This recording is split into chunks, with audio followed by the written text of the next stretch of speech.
എന്തൊക്കെ കാര്യങ്ങൾ ഇതിനോടിടെ ഉണ്ടായി. ഞാൻ ഈ സൈബർ ആക്രമണത്തിന്റെ കാര്യം പറഞ്ഞല്ലോ. വി ഡി സതീശൻ വളരെ ക്ലാരിറ്റിയോടുകൂടി എന്തുകൊണ്ട് നടപടി എന്നുള്ളത് വിശദീകരിച്ചു.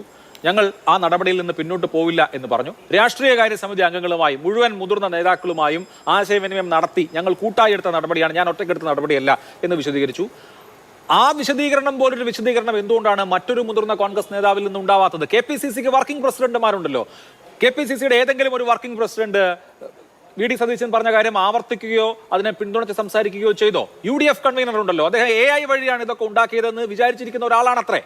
U D F convener V D Satheesan പറഞ്ഞ അതേ ലൈനിൽ സംസാരിച്ചോ? ഇല്ല. അപ്പോൾ എന്താണ് നടന്നുകൊണ്ടിരിക്കുന്നത്? ആങ്ങളെ ചത്താലും നാത്തൂന്റെ കണ്ണീര് കണ്ടാൽ മതി എന്ന് പറഞ്ഞതുമാതിരി ഇപ്പോൾ ഈ അവസരം ഉപയോഗിച്ച് പ്രതിപക്ഷ നേതാവിനെ ദുർബലപ്പെടുത്തുക എന്നുള്ള തന്ത്രം ആരെങ്കിലും പയറ്റുന്നതാണോ?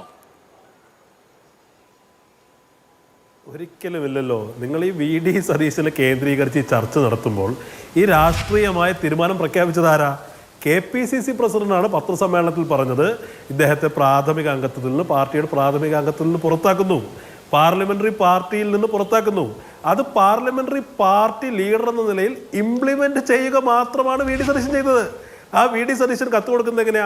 K P C C president എടുത്തൊരു രാഷ്ട്രീയ തീരുമാനം കോൺഗ്രസിന്റെ parliamentary party leader, U D എഫിന്റെ പാർലമെന്ററി പാർട്ടി ലീഡർ, പ്രതിപക്ഷ നേതാവ് എന്നല്ല അദ്ദേഹം ഇംപ്ലിമെന്റ് ചെയ്തു. അതിലുപരിയായി വി ഡി സതീശൻ വ്യക്തിപരമായി അതിൽ കൂടുതലോ കുറവായോ ഒന്നും ചെയ്തിട്ടില്ല. പക്ഷെ ഇവിടെ ഇങ്ങനെ താങ്കൾ പറഞ്ഞതുപോലെ കൃത്യമായി അത്തരമൊരു നരേഷനുള്ള വലിയ ശ്രമങ്ങൾ നടക്കുന്നുണ്ട്. അതിലുപരിയായി ഇത് ഒരു വ്യക്തിയുടെ തീരുമാനമല്ല. ഞാൻ പറയുന്നു, പാർട്ടിയെ സംബന്ധിച്ച് പിണറായി വിജയന്റെ വ്യക്തിപരമായ ബോധ്യം CPM-ന്റെ പാർട്ടി ബോധ്യമാവാൻ കഴിയും.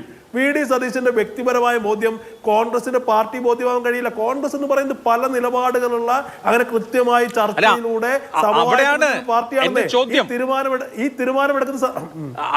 ശ്രീ അനൂപ്, 4ഓ 5ഓ തവണ വി ഡി സതീശൻ വളരെ ക്ലിയറായി ആളുകൾക്ക് മനസ്സിലാവുന്ന വിധത്തിൽ ഈ കാര്യം വിശദീകരിച്ചു.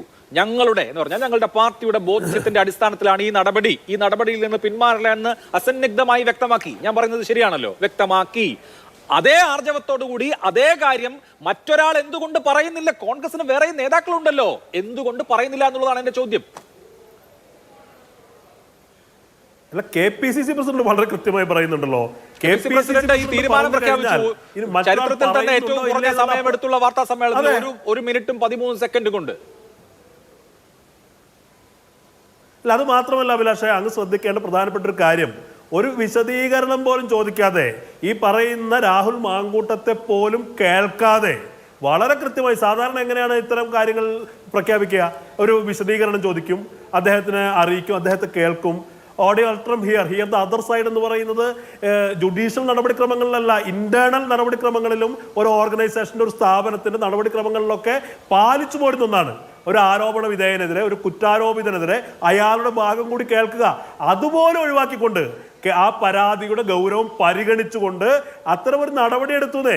ഇവിടെ സജീഷ് എന്താ പറയുന്നത്? ഞങ്ങളെ കൊണ്ട് സ്വന്തമായി കോടതിയോ സ്വന്തമായി പോലീസോ ഇല്ലാത്ത ഒരു രാഷ്ട്രീയ പാർട്ടിക്ക് ചെയ്യാൻ കഴിയുന്നതിന്റെ പരമാവധിയിലാണ് ഞങ്ങൾ. എന്നിട്ടും അദ്ദേഹം പറയുന്നത് എന്താ? രാഹുൽ മാങ്കൂട്ടം ഞങ്ങളുടെ പാർട്ടിയെ ബ്ലാക്ക്മെയിൽ ചെയ്യുന്നു എന്ന ഒരു ചോദ്യം തിരിച്ചു ചോദിച്ചാൽ സജീഷിന് ഉത്തരം പറയേണ്ടി വരില്ലേ? പി ശശി പിണറായി വിജയനെ ബ്ലാക്ക്മെയിൽ ചെയ്യുന്നുണ്ടോ? പി ശശി എന്ന് പറയുന്നത് അദ്ദേഹത്തിനെതിരെ കണ്ണൂർ ജില്ലയിൽ ഉയർന്ന ആരോപണങ്ങൾ എന്ന് പറയുന്നത് DYFI നേതാവിന്റെ ഭാര്യ, അതുപോലെ CPM MLA-യുടെ മകൾ ഒക്കെ പരാതി കൊടുത്ത കേസിൽ ഈ പിണറായി വിജയന്റെ രക്ഷാകർത്തൃത്വത്തിൽ ആ സ്ഥാനത്ത് തുടർന്ന ആൾ അദ്ദേഹം. ഇവിടെ PK ശശി ഈ രാഹുൽ വിഷയം വന്നത് മുതൽ അപ്പുറത്തും ഉണ്ട് കുഴപ്പങ്ങൾ എന്ന് നിങ്ങൾ വാദിക്കുന്നുണ്ടായിരുന്നു. എങ്ങനെ രാഹുൽ വരുമ്പോ അപ്പുറത്തുള്ളവർ കളിയാക്കിയാൽ ഞങ്ങൾ കോഴിയുടെ ശബ്ദം ഉണ്ടാക്കും, ഞങ്ങൾ പൂച്ചയുടെ ശബ്ദം ഉണ്ടാക്കും എന്നൊക്കെ കെ മുരളീധരനും പറഞ്ഞു.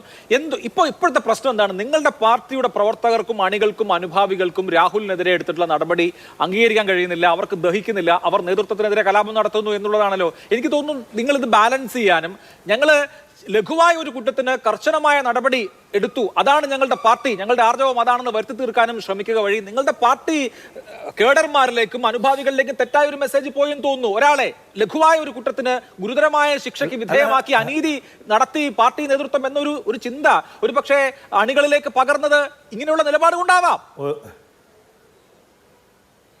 ഒരിക്കലുമില്ല അഭിലാഷേ, ഇത് ഞാൻ പറഞ്ഞില്ല, ഒരു വ്യക്തി എടുത്ത നടപടിയല്ല. പാർട്ടി നടപടി ഒരു വ്യക്തി അയാളുടെ വ്യക്തിപരമായ തീരുമാനത്തിന്റെ അടിസ്ഥാനത്തിൽ പ്രഖ്യാപിച്ചതല്ലോ. അങ്ങനെ അഭിപ്രായ വ്യത്യാസങ്ങൾ, പാർട്ടിക്ക് മുന്നിൽ ചില പരാതികൾ ഉണ്ടാവും, അതിൽ അഭിപ്രായ വ്യത്യാസങ്ങൾ ഉണ്ടെങ്കിൽ എത്രയോ നേതാക്കന്മാരുണ്ട് ഈ നടപടി എടുക്കാൻ പാടില്ലായിരുന്നു എന്ന് ആരും പറഞ്ഞിട്ടില്ല. ഈ നടപടി ഒരു നേതാവും ചോദ്യം ചെയ്തിട്ടില്ല. ഈ നടപടി ഏകകണ്ഠമായി എടുക്കുകയും ഏകകണ്ഠമായി നടപ്പിലാക്കപ്പെടുകയാണ് ചെയ്തത്. പിന്നെ രാഹുൽ മാങ്കൂട്ടത്തിലെ പോലെ ഈ പാർട്ടിയുടെ മുഖമായിരുന്ന ഒരാൾ, അദ്ദേഹത്തെ സ്നേഹിക്കുന്ന ആളുകൾക്കൊക്കെ ചില അതൃപ്തികൾ ഉണ്ടാവും. പക്ഷേ ഞങ്ങൾ രാഷ്ട്രീയമായ ഒരു തീരുമാനമെടുത്ത് രാഷ്ട്രീയമായി അത് ബോധ്യപ്പെടുത്തി കഴിഞ്ഞാൽ ഞങ്ങളെ സംബന്ധിച്ച് രാഷ്ട്രീയമാണ് വലുത്. ഒരാളോടുള്ള ഇഷ്ടാനിഷ്ടങ്ങൾക്ക് എതിരല്ലോ. ഞങ്ങൾ ആരും രാഹുൽ മാങ്കൂട്ടത്തിനെതിരല്ലോ. രാഹുലിന് ഈ പാർട്ടി വലിയ പരിഗണന കൊടുത്തിട്ടില്ലേ? പാലക്കാട് നിന്നുള്ള, പത്തനംതിട്ടയിൽ നിന്നുള്ള രാഹുൽ പാലക്കാട് MLA ആയിട്ട് മത്സരിക്കുന്നത് പാലക്കാട് ജില്ലയിൽ നേതാക്കന്മാരില്ലാത്തതുകൊണ്ടല്ലോ. രാഹുലിനെ ഈ പാർട്ടി മതിക്കുന്നത് കൊണ്ട് രാഹുലിന് കൊടുത്തതല്ലേ അത്? രാഹുലിന് ഈ പാർട്ടി MLA സ്ഥാനത്ത് നിർത്തുന്നു, മത്സരിപ്പിക്കുന്നു, ജയിക്കുന്നു. രാഹുലിനോട് ഈ പാർട്ടിയിലെ എല്ലാ നേതാക്കന്മാരും വലിയ വാത്സല്യം, വലിയ പ്രോത്സാഹനം കൊടുത്ത ആളുകളാ. പക്ഷെ ഒരു ഘട്ടത്തിൽ ഇത്തരമൊരു നിലപാട് വന്നപ്പോൾ ഞങ്ങൾ വേറൊരു നിലപാട് സ്വീകരിച്ചു. അത് രാഹുലിനോടുള്ള വ്യക്തിപരമായ വിരോധമോ ആരെങ്കിലും പ്രചരിപ്പിക്കുന്നത് പോലെ രാഹുലിനെ രാഷ്ട്രീയമായി നശിപ്പിക്കുക എന്നൊക്കെ പറയുന്നത് അത്യുക്തിയാണ്. രാഹുൽ പോലും പറയില്ലല്ലോ അത്. രാഹുൽ എന്താ പറഞ്ഞത്? ഈ നിലപാട് അംഗീകരിച്ചു എന്നല്ലേ? രാഹുലിന് പോലും അത്തരമൊരു അഭിപ്രായമില്ല. ഒരു രാഷ്ട്രീയമായ ഒരു ശരിക്ക് വേണ്ടി നാളെ രാഹുലിന്റെ സ്ഥാനത്ത് വേറൊരാളാണെങ്കിലും നൈതികമായി ധാർമ്മികമായി ചിന്തിക്കുന്ന ഒരു പാർട്ടിക്ക് സ്വീകരിക്കാൻ കഴിയുന്ന ഒരു പൊസിഷൻ മാത്രമാണ് ഇത്. പാർട്ടി എടുത്ത നിലപാടിനോടോ നടപടിയോടോ ഒരു അഭിപ്രായവും ഞാൻ പറഞ്ഞില്ല, ഒരു വിമർശനവും ഉന്നയിച്ചിട്ടില്ല. ആ നടപടിയും ആ നിലപാടും നിങ്ങളുടെ പാർട്ടിയുടെ അണികൾക്ക്, താഴെത്തട്ടിലുള്ള ആളുകൾക്ക് ബോധ്യപ്പെട്ടിട്ടില്ല, അവർക്കത് ദഹിച്ചിട്ടില്ല. അതെന്തുകൊണ്ട് എന്നുള്ളതാണ് നമ്മുടെ വിഷയം.